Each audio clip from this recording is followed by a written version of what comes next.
네, 안녕하세요. 기업보험, 재보험 언더라이팅으로 재직하고 있는 임동우라고 합니다. 저희 혹시 시작하기 전에 그 언더라이팅에 대해서 들어본 적이 있으신가요? 제가 오늘 잘 온 것 같네요. 네. 일단 제 소개를 먼저 드리면 저는 이제 학부는 미국에서 이제 하다가 이제 전공이 보험 쪽하고 관련된 제가 전공을 해서 이제 한 학기를 남겨놓고 제가 군대에 갔죠. 군대에 가서 이제 병장 때부터 취업 준비를 시작을 했죠. 병장 때 노는이 취업 준비를 하자. 그래서 이제 마지막에 한 학기를 마치러 이제 미국에 갔는데 머리가 안 돌아가는 거죠. 이제 뭐 군대에 갔다 오니까. 그래서 취업에 매달렸죠. 그래서 나는 취업을 해야지 산다.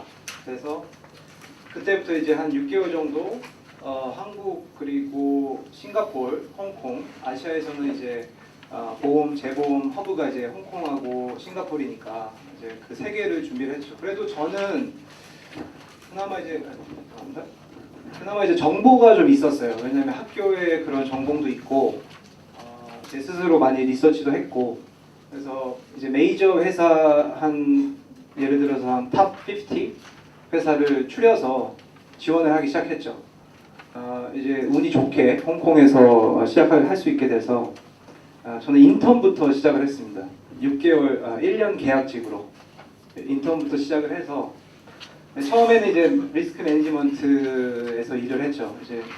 근데 이제 6개월 하다가 이제 다시 전략 M&A 팀으로 옮겨서 이제 업무를 했는데 제 전공을 좀 살리고 싶어서 또 전문성을 가지고 싶어서 이제 또 비즈니스 사이드로 이제 언더라이팅으로 옮겨서 지금까지 한 6년째 매니저로 일하고 있습니다. 이제 본격적으로 좀 손해보험사에 대해서 제가 말씀을 드리려고 하는데 이제 저희가 통상적으로 이제 프로퍼티 캐주얼티라고 하거든요. 손해보험을. 이제 생명보험은 이제 아시다시피 사람이 사망했거나 이럴 때 돈을 받는 거잖아요, 그죠? 이제 손해보험은 예를 들어서 여기에 있는 건물에 어떤 뭐 화재가 발생했다. 그러면은 이제 여기 건물주가 저희 보험회사한테 와서 이제 클레임을 요청하는 거죠. 간략하게 말씀드리면 그런 펑션이 있고 또 키 펑션들은 뭐 인사과 다 있죠. 그리고 오퍼레이션 IT도 다 있고 클라이언트 브로커 매니지먼트는 이제 마케팅 부서입니다. 그리고 이제 파이낸스도 다 있겠죠. 근데 여기서 보시면 이제 생소하신 게 아마 언더라이팅하고 클레임일 거예요. 그러니까 언더라이팅은 저희 비즈니스의 시작점이라고 할 수가 있어요. 그래서 언더라이팅은 리스크를 인수하는 사람이고 클레임은 사고가 났을 때 돈을 지불하는 보상하는 그런 부서죠. 그래서 이 두 가지 펑션이 저희 보험회사 손해보험사의 가장 큰 펑션입니다.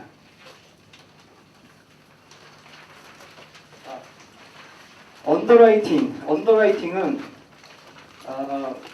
저기 좀 장황하게 썼는데 간단하게 제가 예를 들면 평택에 삼성 반도체 공장이 있죠. 그게 한 가치가 한 4조 원 정도 됩니다. 근데 만약에 거기에 어느 날 뭐 불의의 사고로 인해서 화재가 발생했다. 그래서 공장에 반이 날아갔다. 그러면 이제 삼성 그 입장에서는 하루아침에 영업이익의 뭐 엄청 중요한 부분이 그 화재 비용으로 나가는 거죠. 그러면 그 삼성 입장에서는 보험회사를 통해서 그런 리스크를 전가를 해야 되는 거죠. 피해를 최소화하기 위해서. 그럼 이제 저희한테 옵니다. 이제 삼성이 우리가 이런 반도체 공장이 있는데 여기에 맞는 보험료는 어떻게 되고 여기에서 사고가 났을 때 얼마만큼의 범위로 배상을 해줄 수 있는지 보상을 해줄 수 있는지.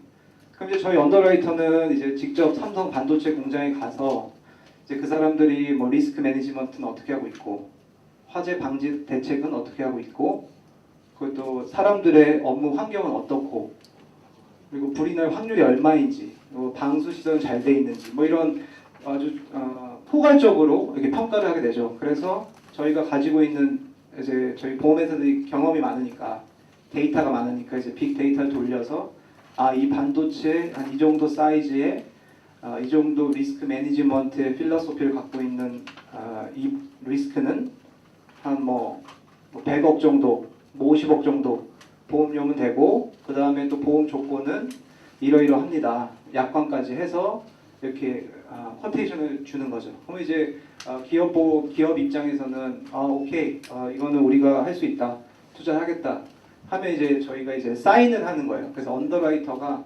아래쪽에 사인을 한다 그래가지고 언더라이터. 그래서 최종적으로 승인을 하는 역할을 하고 있고 이제 업무 영역은 보험은 아시다시피 모든 거에 적용이 되기 때문에 뭐 자동차 보험, 뭐 생명보험 그리고 여기 보시면 기술보험 만약에 건설 공사 프로젝트가 있지 않습니까? 다리를 짓는다, 뭐 해저 터널을 짓는다, 뭐 이러한 건설 공사 프로젝트는 엔지니어들이 많이 있습니다. 엔지니어, 공대 나오신 분들. 왜냐면 그 리스크에 대해서 잘 아는 사람이 평가를 하고 심사를 하고 있을 수 있기 때문에 그 공대 쪽에 나오신 분들이 저기는 꽉 잡고 있고요. 그리고 해상, 항공보험.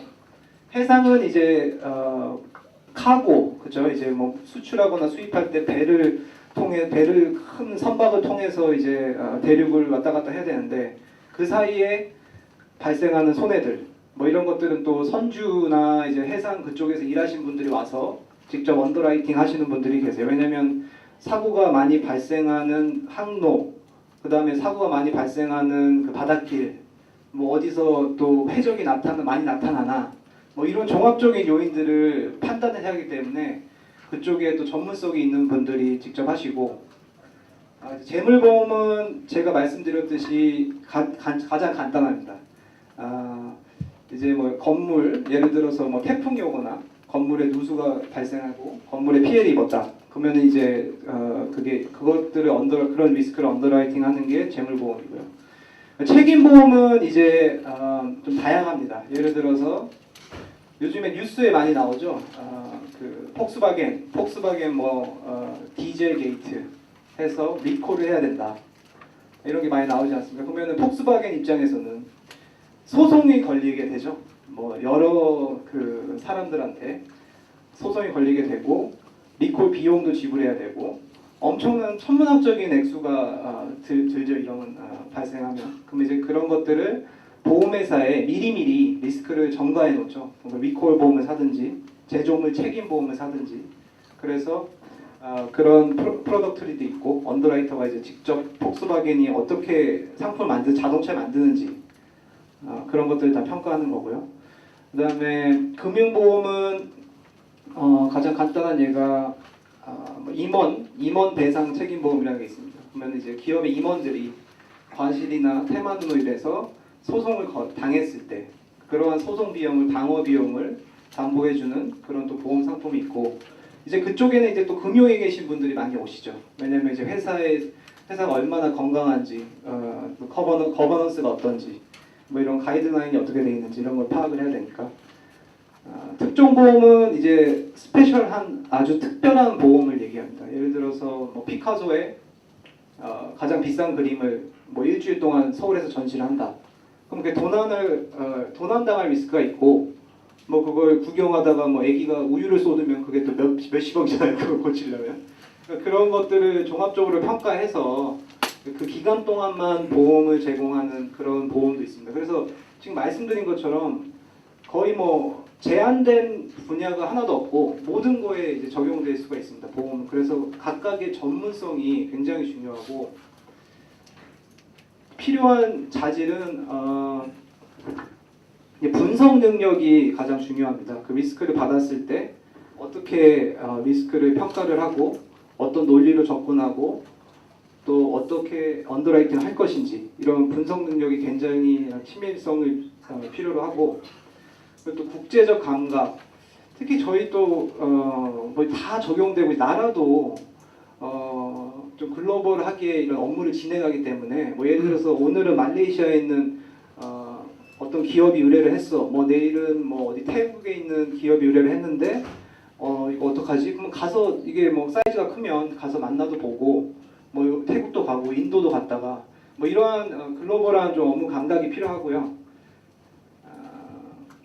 그다음에 여기서 좀 제가 빠진 게 좀 뚝심이 있었거든요. 뚝심을 썼는데 예를 들어서 저희 이런 경우가 있었어요. 뭐 저희 어떤 리스크가 왔는데 저는 제 나름대로 분석을 해가지고 이거는 사고 나니까 보험료가 세도 받지 말자.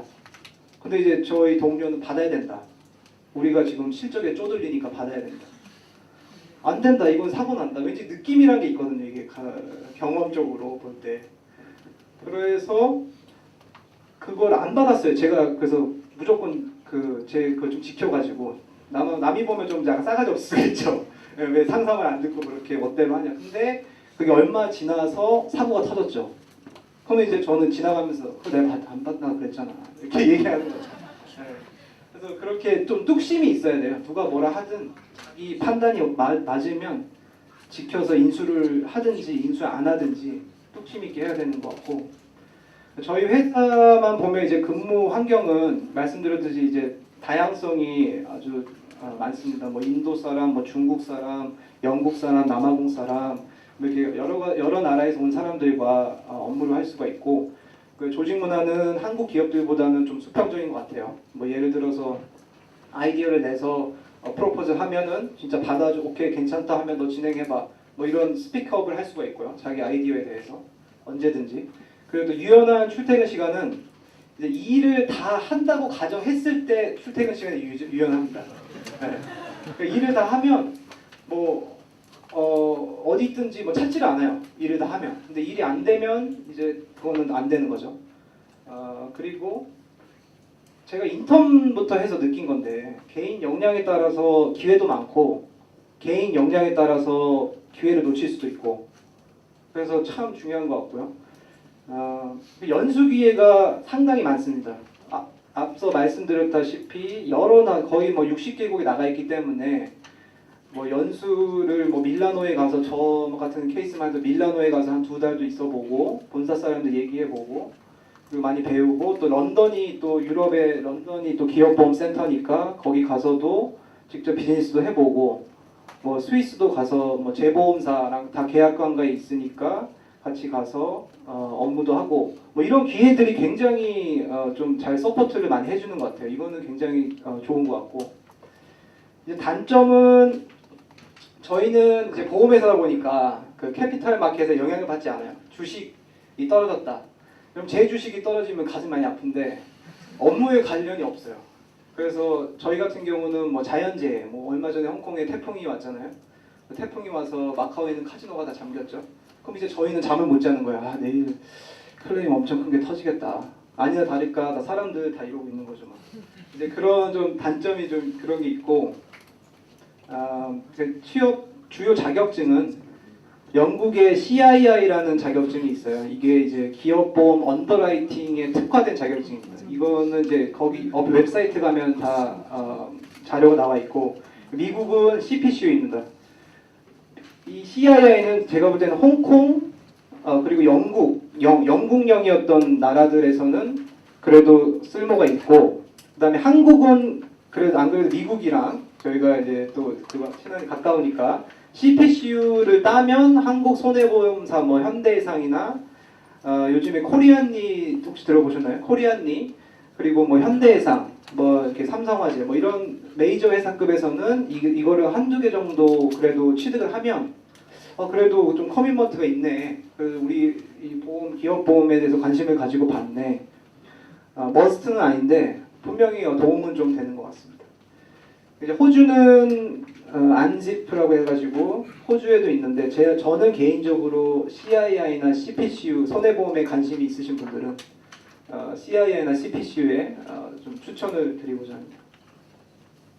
그래서 앞에서 다 말씀하셨듯이 주기적인 신입 공채가 없고요. 뭐 이제 TO가 나면 이제 추천을 통해서 진행을 하고, 이제 신입들은 이제 인턴은 거의 머스트입니다. 그래서 이제 인턴 공고도 뜨면 그 홈페이지를 통해서 지원을 하시면 됩니다. 그래서 이게 제가 앞에 말씀드린 케이스 클레임 사례고요. 첫 번째는 이제 뭐 해양 시추선에 화재가 나서 엄청난 피해가 봐서 이제 또 보험회사들이 이제 다 이제 리스크를 나누는 거죠. 그래서 이게 재보험이라고 합니다. 그래서 재보험은 예를 들어서 한국에 있는 삼성화재가 100이라는 리스크를 인수하면 100이 다 터지면 5조 뭐 이렇게 되니까 몇십 조 이렇게 되면 안 되잖아요. 회사가 망하잖아요. 하루아침에. 그러니까 이제 그거를 다 분산을 시킵니다. 재보험회사로. 그러니까 삼성화재라는 그 보험회사를 위한 보험사죠. 한국에는 이제 코리안리가 유일하게 재보험회사로 있고, 그 다음에 이제 메이저 재보험회사로는 뮤닉 리, 뭐 스위스 리, 이제 뭐 하노버 이제 유럽계들이 좀 많이 이렇게 좀 크게 자리 잡고 있죠. 여기 보시면 이제 전문성이 엄청 중요합니다. 근데 이게 다양한 분야이기 때문에 어떤 특정한 전공을 뭐 뽑는 게 아니라 이제 직접 일을 하면서 경험을 쌓아야지 이제 전문성이 확보되고, 뭐 예를 들어서 저런 해상보험의 사고 같은 걸 보면은 이제 큰 선박인데 이제 저 카고를 이동하는 중에 파도가 너무 많이 쳐서 반으로 잘라진 거죠, 배가. 그러면 이제 저 배에 있는 저 컨테이너 안에는 뭐 자동차도 있을 것이며 아주 비싼 뭐 무슨 와인도 있을 것이며 엄청나게 많죠. 근데 거기에 이제 다 가라앉은 거죠, 바닷속으로. 그럼 배도 잃고 컨테이너도 있고 이러면 이게 제가 기억하기로는 한 5천억 정도 손해를 본 걸로 알고 있습니다. 저 이제 관련된 손해가. 그럼 이제 저런 거를 언더라이팅 잘해야 하기 때문에 보험사 입장에서 저런 게 한번 터지면 우리는 손해를 보는 거기 때문에 그만큼 이제 언더라이터가 앞에서 얼만큼 언더라이팅 잘 하느냐, 인수를 평가를 해서 잘 인수를 하느냐, 그게 제일 중요합니다. 보험은 앞으로 전망은 제가 볼 때는 좀 안정적인 것 같고요. 자기 전문성을 확보하기 좋은 것 같고, 예를 들면 저희 클레임 쪽에 저희 언더라이팅 쪽에 63살 대신 저희 같은 뭐 할아버지급이잖아요. 그분이 그냥 이직해서 오세요. 더 연봉 더 올려가지고. 네. 전문성이 이제 그분이 제일 뛰어나니까. 제가 그거 보고 와, 보통 한국은 한 55세, 뭐 길어야 한 60세 정도에 다 정년퇴직하고 뭐 집으로 돌아가든지 치킨집을 하든지 뭐 이러는데, 여기는 진짜 전문성이 있어서 이렇게 대우를 해주는구나. 그러니까 그런 거는 좀 안정적인 것 같고, 저희 한국 사람들이 이런 업무에 대해서 잘 모르기 때문에 약간 니치로 해가지고 좀 범위를 넓혀서 손해보험도 관심 있게 이렇게 취업 준비하실 때 지원해도 이렇게 좀 옵션을 더 늘리는 거니까 그것도 좀 괜찮은 것 같습니다. 예, 감사합니다.